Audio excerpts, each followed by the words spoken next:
Welcome back to humanities. I am Purva and आज की video बहुत ज़्यादा इंपॉर्टेंट है for every class 12th student. अगर आप 12वीं कक्षा में हैं और अपने बोर्ड एग्जाम दे रहे हैं, अभी आपकी तैयारी चल रही है, एग्जाम की प्रिपरेशन कर रहे हैं, तो इस वीडियो को ज़रूर से ज़रूर एंड तक देखना, क्योंकि मैं एक बिग सिस एडवाइस देने वाली हूँ।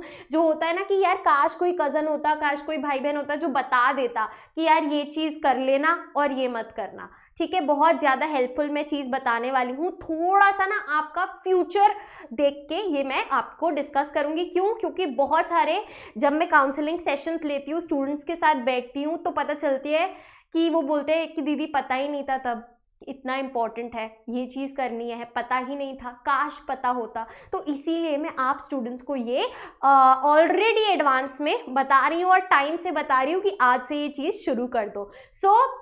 95% स्टूडेंट्स जो हैं वो ये बड़ी गलती कर जाते हैं। चलिए जानते हैं किस बारे में मैं बात कर रही हूँ। Let's get started. तो एक सिचुएशन देखते हैं भाई। ये है बिट्टू और ये है किट्टू। ठीक है, बिट्टू के बाल उगा देते हैं यार थोड़े से, और ये किट्टू के बाल ऐसे बना देते हैं। ठीक है, तो बिट्टू और किट्टू। क्लियर?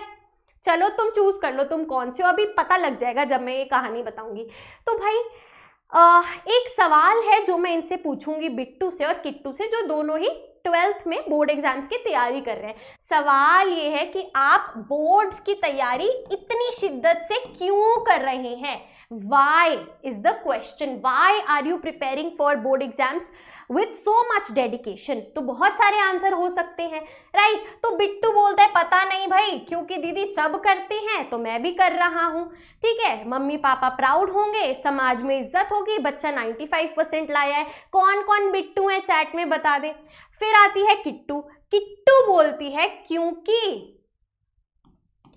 क्योंकि जो बोर्ड्स हैं हमारे क्लास 12 के, वो मिनिमम क्राइटेरिया है जिसके थ्रू हमें कॉलेज में एडमिशन मिलेगा। तो मिनिमम यानी कि कम से कम ये तो हमें देना ही है, और फिर आगे हमें क्या करना है? एंट्रेंस एग्जाम देने हैं कॉलेज पाने के लिए, एडमिशन हासिल करने के लिए एंट्रेंस एग्जाम देने हैं, जो कि मेरा मेन टारगेट है। तो क्यों क्लियर है, राइट? ठीक है, समझ गए बात? अब देखिए, क्लास 12 बोर्ड्स हम क्यों देते हैं? एलिजिबिलिटी क्राइटेरिया को फुलफिल करने के लिए। जैसे 10th क्लास भाई जब पास करेंगे तभी 12th में जाएंगे, वैसे ही 12th पास करेंगे तो ही कॉलेज में जा पाएंगे। तो एलिजिबिलिटी क्राइटेरिया फुलफिल होता है, और साथ ही में इसके नंबर कहाँ पे मैटर करते हैं? जब टाई हो रहा है किसी गवर्नमेंट एग्जाम में या एंट्रेंस एग्जाम में, दो बच्चों के सेम मार्क्स आ रहे हैं, तो जिसकी क्लास 12th में ज्यादा परसेंटेज है वो काम आएगी। आगे कई सारे ऐसे गवर्नमेंट एग्जाम्स हैं जहाँ पे फिर से क्लास 12th से आपका जो टाई ब्रेकर होता है वो किया जाता है। ठीक है, लेकिन क्या हमें सिर्फ क्लास 12th बोर्ड्स के बेसिस पे कॉलेज में एडमिशन मिल सकता है 2025 में?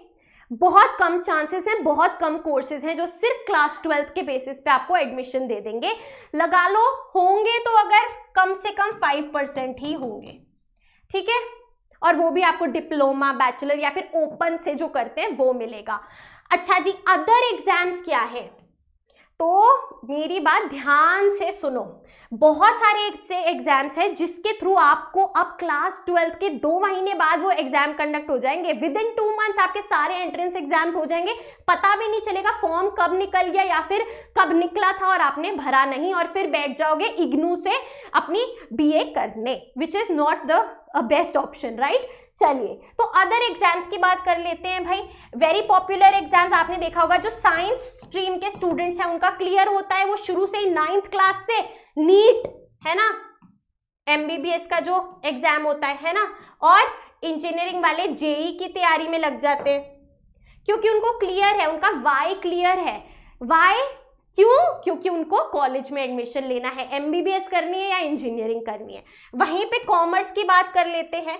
पहले अलग अलग एग्जाम होते थे, जैसे कि DU JAT, IP MAT। ठीक है, अब क्या है? CUET आ गया है। समझे बात? कॉमन यूनिवर्सिटी एंट्रेंस टेस्ट 250 से ज्यादा यूनिवर्सिटीज में इसको माना जाएगा और आपका एडमिशन हो जाएगा, राइट? IPU सेट भी एग्जाम होता है IP यूनिवर्सिटी का।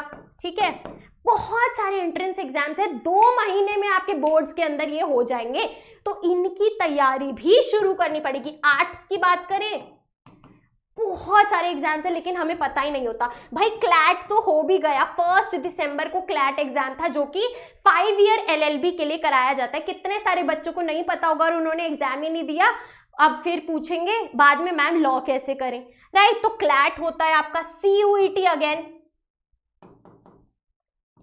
CUET again for maximum courses BA, right.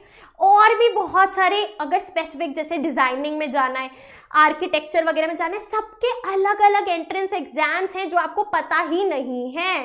भाई लेटेस्ट BA BEd इंटीग्रेटेड तरीके साथ में होती है टाइम बचाने के लिए। जो भी टीचर बनना चाहते हैं उसका भी अलग से एंट्रेंस एग्जाम होता है NCET करके। इस एग्जाम पे पूरी जानकारी आपको इस वीडियो में मिल जाएगी, सब कुछ मैंने बताया है। इंस्टाग्राम पे मैं करियर काउंसलिंग करती हूँ, डिकोड करती हूँ अलग अलग करियर्स। और अगर आपको भी कोई प्रॉब्लम आ रही है कौन से आपको एंट्रेंस एग्जाम देने हैं, फॉर्म कब आएंगे, या फिर एंट्रेंस एग्जाम को और बेहतर से जानना है, पर्सनलाइज्ड काउंसलिंग चाहिए, तो मैंने डिस्क्रिप्शन लिंक में एक फॉर्म डाल दिया है। उस फॉर्म को फिल करो, आपको क्या प्रॉब्लम है वो बताओ, और फिर आप और मैं मिलके 1-on-1 एक काउंसलिंग सेशन रख सकते हैं, जो कि ऑब्वियसली पेड होगा क्योंकि 1-on-1 इंडिविजुअल काउंसलिंग होगी। जो इंटरेस्टेड है वो फिल कर सकता है। जी हाँ, राइट। तो अदर एग्जाम्स पे आपको फोकस करना है। क्यों? क्योंकि अभी क्या सोच रहे हो यार, क्लास 12 बोर्ड्स हो जाने दो, लेकिन जैसे ही ये बोर्ड्स होंगे आपको पता भी नहीं चलेगा कि कब में आपके ये एंट्रेंस एग्जाम आ गए हैं और आप तैयारी नहीं कर पाएंगे और आपका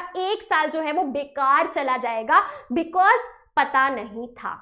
जैसा मैंने बताया, जो मैंने काउंसलिंग सेशंस करे थे अभी इस साल जो एडमिशन्स हुए, स्टूडेंट्स ने यही कहा कि मैम पता ही नहीं होता, हम ज़्यादा फोकस बोर्ड्स पे देते हैं, तो ये जो हमारी तैयारी है इसकी हो नहीं पाती, और एंड में पता चलता है इतना ज़्यादा कंपटीशन है, इतने सारे बच्चे हैं और सब हमसे ब्राइट हैं, सीट नहीं मिलती, क्या करें। फिर प्राइवेट कॉलेज में महंगी फीस दे के, पैसे दे के एडमिशन कराना पड़ता है, या फिर मैम ड्रॉप लिया है मैंने। भाई कॉलेज के लिए ड्रॉप मत लो, भले ही कॉलेज थोड़ा सा नॉर्मल ले लो, उसके बाद 1 साल अपने आप पे लगा दो, स्किल्स कर लो, सर्टिफिकेट कोर्सेज कर लो, खुद पे इन्वेस्ट करो, अपनी पर्सनैलिटी बनाओ।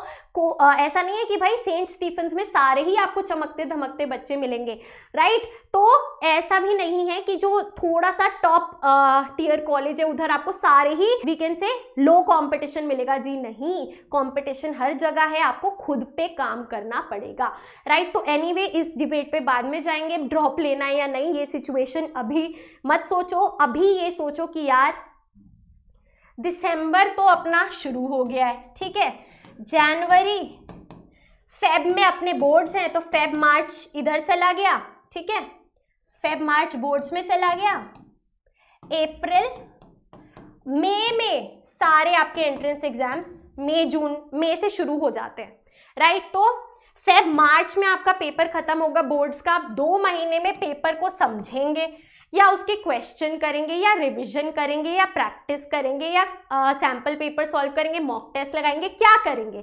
तो अगर अभी यहाँ जाग गए ना, अपनी बोर्ड्स क्लास 12 की तैयारी के साथ साथ आपको अपना एक एंट्रेंस एग्जाम पकड़ लेना है जिसको आप मेन जिस पे फोकस करेंगे।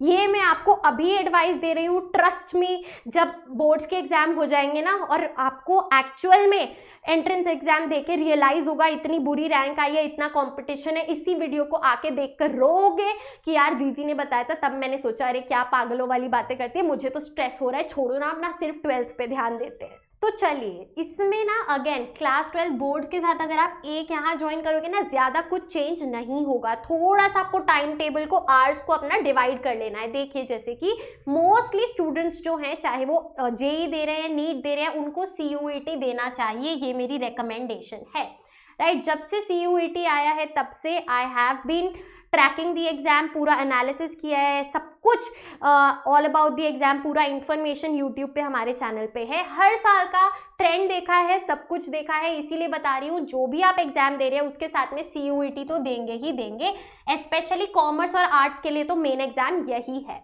बोर्ड्स की तैयारी कर ही रहे हैं, CUET में जो सिलेबस है वो बोर्ड से 95% सेम है, थोड़ा सा 5% एक्स्ट्रा चैप्टर्स हैं, राइट, जो कि आपकी ओल्ड NCERT में मिल जाएंगे। ओल्ड एनसीईआरटी यानी कि अपना जो 2020 वाला आप लगा लीजिए, बिफोर कोरोना, ठीक है, क्योंकि उसके बाद कोरोना जब से आया था सिलेबस जो है कट हो गया था सीबीएसई का, लेकिन बुक्स कई सारी लेकिन बुक्स मोस्टली यही वाली अभी भी फॉलो होती हैं, ठीक है। चलिए, तो बोर्ड्स के लिए हमने रन स्ट्रैटेजी तो पढ़ी ही है, रीडिंग दी एनसीईआरटी, है ना, ये हमें सीयूईटी के लिए भी करना ही है, अंडरस्टैंडिंग भी करनी ही है ऑब्वियसली, उसके बिना क्वेश्चन सॉल्व नहीं होंगे, सिर्फ और सिर्फ नोट्स में बदलाव ले आना है। अब एक और नोट्स हमारे जुड़ जाएंगे जो कि है एमसीक्यू बेस्ड नोट्स। आप एनसीईआरटी को ऐसे पढ़ेंगे जैसे कि आप ही एग्जामिनर है और आपको इस एनसीईआरटी में से एमसीक्यू क्वेश्चन बनाना है। तो जो भी डेटा है, ईयर, कौन से ईयर में कब ये हुआ, ठीक है, कोई लीडर है वो कौन सी पार्टी से था, ये सब कुछ जो एक एमसीक्यू में पूछा जा सकता है, राइट, असर्शन, रीजन, ऐसा क्यों हुआ, ये सब कुछ आपको अपने नोट्स में बना लेना है, राइट, पॉइंटर्स बना लेने हैं। भाई ये जो है रशियन रेवोल्यूशन इस साल में हुआ, ठीक है जी, इस टाइम ये वाले प्रेसिडेंट थे, पूरी जो टाइमलाइंस हैं, everything which can be converted into an MCQ, data के उसमें पूछा जा सकता है, match the following, right, location, कुछ भी, बहुत सारा जो अवेलेबल है वो आपको ऑलरेडी अपने नोट्स में ना सॉर्ट करके रख लेना है, ताकि जब आपके बोर्ड एग्जाम्स हो जाए तो इस टाइम में आपका जो 50% काम है वो ऑलरेडी डन है, आपने ऑलरेडी वो वाले नोट्स बना लिए हैं जो आपके एमसीक्यू बेस्ड नोट्स हैं। उन नोट्स को रिवाइज करके अब आपको केवल और केवल मॉक टेस्ट करने हैं, एमसीक्यू बेस्ड क्वेश्चन सॉल्व करने हैं। समझे बात? तो ये हमारी टेक्निक होगी। थोड़ा सा हमने क्या किया, इस रन स्ट्रैटेजी में ही मॉडिफिकेशन कर दिया और अपना सीयूईटी फिट हो गया दिसंबर से ही। ये वाले नोट्स बना लो भाई, बहुत ज़्यादा हेल्प होगी लास्ट के 2 महीने में, क्योंकि आपको ये एडिशनल 5% सिलेबस भी कवर करना पड़ेगा सीयूईटी के लिए, उसमें टाइम लग जाएगा क्योंकि वो आपने पूरा साल नहीं पढ़ा है, राइट। तो एटलीस्ट इसके एमसीक्यू नोट्स हमारे प्रिपेयर्ड होंगे, जो हमारे पॉइंटर्स होंगे रिविजन के लिए, पूरा चैप्टर जो हमने 2 पेजेस में अपना एमसीक्यू बेस्ड पर्सपेक्टिव से रेडी कर लिया होगा। एंड फिर उन 2 महीने में एमसीक्यू सॉल्व करेंगे और 5% सिलेबस पे ध्यान देंगे। समझे बात? बहुत अच्छे। और अभी क्लास 12 की तैयारी मैंने आपको लास्ट वीडियो में भी बताया, क्लास 12 बोर्ड्स में अब टाइम आ गया है प्री बोर्ड्स के साथ साथ सैम्पल क्वेश्चन पेपर्स को सॉल्व करना। तो सैम्पल क्वेश्चन पेपर मैंने खुद के भी लॉन्च कर दिए हैं, जी हाँ, एडुकार्ट के साथ मैंने 3 बुक्स पब्लिश करी हैं, खुद के sample question paper based on past year question trends, हमारे जो कंपिटेंसी बेस्ड है, इन सबको ध्यान में रख के हमने हर एक सब्जेक्ट के 10 सैम्पल क्वेश्चन पेपर रेडी करे हैं, ज्योग्राफी, हिस्ट्री, पॉलिटिकल साइंस, तीनों। साथ में आपको कॉन्सेप्ट मैप्स भी मिलेंगे रिवीजन के लिए, आंसर की भी है। इस साल का सैम्पल क्वेश्चन पेपर भी है जो सीबीएसई ने दिया है, लिंक डिस्क्रिप्शन में है, बाय कर लो, राइट। बहुत अफोर्डेबल है, 200 से भी कम में आपको ईच बुक मिल जाएगी। और साथ में इंग्लिश तो क्योंकि आपके पास है ही है, पूरा इसका भी सैम्पल क्वेश्चन पेपर ले लो, रिपीटेड यही क्वेश्चंस आते हैं हर साल, लिंक डिस्क्रिप्शन में है। बहुत अच्छे। तो भाई यहाँ पे चौकन्ना मैंने आपको कर दिया है, right.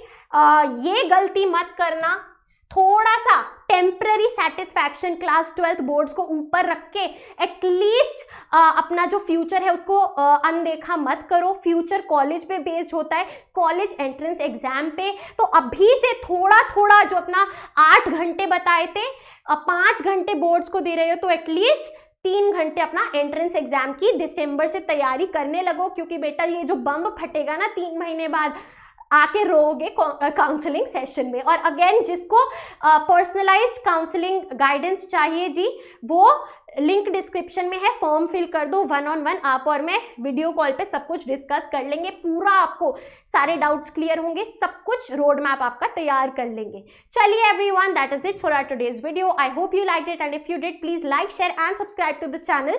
You are at humanities, happy learning, and I will see you in the next video.